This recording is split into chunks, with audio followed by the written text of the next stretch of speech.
नमस्ते। इस नए एक्सप्लेनर में आपका बहुत बहुत स्वागत है। आज हम एक बहुत ही दिलचस्प टॉपिक कंप्यूटर नेटवर्किंग और सॉकेट प्रोग्रामिंग की दुनिया में गहराई से गोता लगाने वाले हैं। हम बिल्कुल बुनियादी थियरी से शुरुआत करेंगे और फिर धीरे धीरे आगे बढ़ते हुए एडवांस जावा कोडिंग तक पहुंचेंगे। ये एक ऐसा सफर होने वाला है जो नेटवर्किंग के हर अहम पहलू को एकदम क्लियर कर देगा। तो चलिए बिना किसी देरी के शुरू करते हैं। आज का हमारा एजेंडा बिल्कुल साफ है। हम क्लाइंट सर्वर बेसिक्स से शुरुआत करेंगे, टीसीपी और यूडीपी प्रोटोकॉल्स को कंपेयर करेंगे, आईपी, पोर्ट्स और सॉकेट्स को समझेंगे और फिर सीधा जावा सॉकेट प्रोग्रामिंग और यूआरएल्स की वर्किंग पर जंप करेंगे।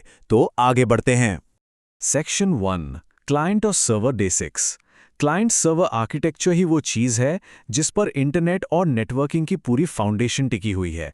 जरा सोचिए, बैकग्राउंड में असल में काम कैसे होता है। बहुत ही शानदार तरीका है। एक क्लाइंट डेटा के लिए रिक्वेस्ट करता है और सर्वर साइड पर एक बैकग्राउंड डेमन प्रोसेस लगातार इन रिक्वेस्ट्स को सुनता रहता है। जैसे ही उसे रिक्वेस्ट मिलती है, वो इनपुट और आउटपुट स्ट्रीम्स के जरिए डेटा का लेन देन शुरू कर देता है। Section 2, TCP versus UDP protocols. अब जब क्लाइंट और सर्वर सेट हो गए तो उन्हें आपस में बात करने के लिए कुछ रूल्स चाहिए, है ना? यहां हमारे पास डेटा डिलीवरी के दो बिल्कुल अलग तरीके हैं। इसे एक पोस्ट ऑफिस की तरह समझिए। टीसीपी एक रजिस्टर्ड पार्सल की तरह है। इसे कनेक्शन बनाने में थोड़ा समय लगता है, हैवी ओवरहेड है, लेकिन डिलीवरी की 100% गारंटी होती है। दूसरी तरफ है यूडीपी। यूडीपी एक साधारण पोस्ट कार्ड की तरह है, जिसे बस हवा में उछाल दिया गया हो।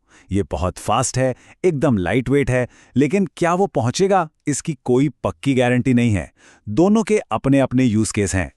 सेक्शन 3, आईपीज, पोर्ट्स और सॉकेट्स।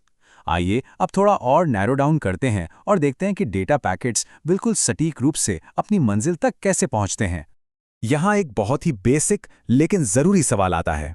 इंटरनेट पर मौजूद करोड़ों अरबों डिवाइसेस के बीच किसी एक कंप्यूटर को एग्जैक्टली कैसे पता चलता है कि उसे डेटा कहां भेजना है?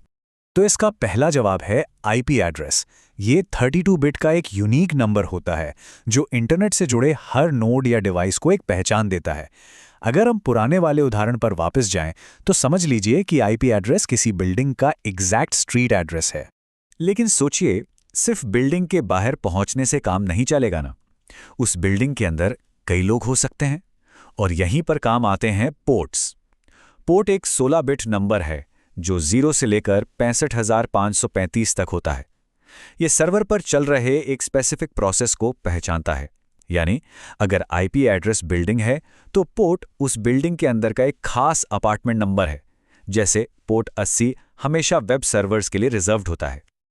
और जब हम इस आईपी एड्रेस और पोर्ट नंबर को आपस में मिला देते हैं तो जो चीज बनती है उसे हम कहते हैं सॉकेट।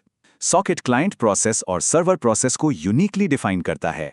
आसान भाषा में कहें तो ये वो टेलीफोन है जिसके जरिए दो नेटवर्क्स के बीच असल two way communication link establish होता है। सेक्शन 4, जावा सॉकेट प्रोग्रामिंग स्टेप्स। अब थ्योरी बहुत हो गई, चलिए नेटवर्किंग थ्योरी से आगे बढ़कर सीधे एक्शन में आते हैं और देखते हैं कि जावा में इन्हें कैसे लागू किया जाता है। जावा के java.net पैकेज में हमें कुछ कमाल की कोर क्लासेस मिलती हैं, जैसे आईनेट एड्रेस, सॉकेट, सर्वर सॉकेट और यूआरएल।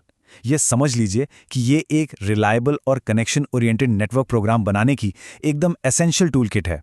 एक सर्वर सेटअप करने के स्टेप्स काफ़ी स्ट्रेट फॉरवर्ड हैं। सबसे पहले एक खास पोर्ट पर सर्वर सॉकेट क्रिएट कीजिए।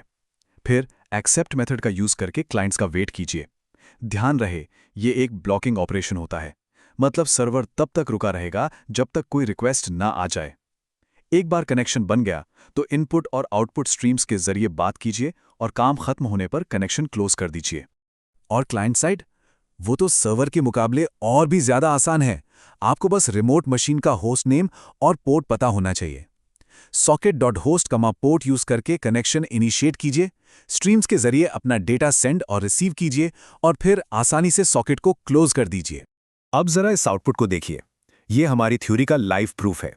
यहां क्लाइंट टर्मिनल से नंबर 5 सेंड करता है और सर्वर उसे रिसीव करके तुरंत रियल टाइम में 2 से मल्टीप्लाई करता है और वापस 10 भेज देता है। यह सॉकेट कम्युनिकेशन का एक परफेक्ट प्रैक्टिकल उदाहरण है। Section 5, understanding datagrams and URLs. चलिए अब अपने आखिरी टॉपिक की तरफ बढ़ते हैं और कनेक्शनलेस ट्रांसफर को देखते हैं। हमेशा जरूरी नहीं कि हमें रॉ सॉकेट्स के साथ ही काम करना पड़े। जब हम सीधे वेब से जुड़ना चाहते हैं तो जावा हमें यूआरएल क्लासेस प्रोवाइड करता है।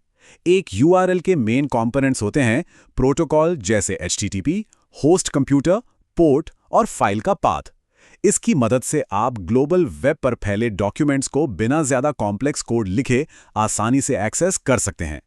और फाइनली, अगर आपको रिलायबल टीसीपी की जगह फास्ट और कनेक्शनलेस यूडीपी चाहिए तो डेटाग्राम पैकेट और डेटाग्राम सॉकेट क्लासेस काम आती हैं। यहाँ एक लंबा कनेक्शन बनाने के बजाय बस डेटा बाइट्स को तेजी से पैकेट में स्टफ किया जाता है और नेटवर्क पर सेंड कर दिया जाता है। वीडियो स्ट्रीमिंग या गेमिंग जैसी चीज़ों के लिए ये एकदम परफेक्ट है, जहाँ स्पीड सबसे ज़्यादा मैटर करती है। तो जाते जाते इस कोट पर ध्यान दीजिए। सॉकेट्स नेटवर्क पर चल रहे दो प्रोग्राम्स के बीच टू वे कम्युनिकेशन लिंक का एक एंड पॉइंट होते हैं। ये एक लाइन पूरे एक्सप्लेनर का सार है। कंप्यूटर आपस में कैसे बात करते हैं, इसका अंडरलाइंग स्ट्रक्चर समझना सच में एक सुपर पावर की तरह है। तो इन सब कॉन्सेप्ट्स को सीखने के बाद आप अपने अगले नेटवर्क एप्लीकेशन में क्या कनेक्ट करने वाले हैं? आज के इस एक्सप्लेनर में बस इतना ही। सीखते रहिए और एक्सप्लोर करते रहिए।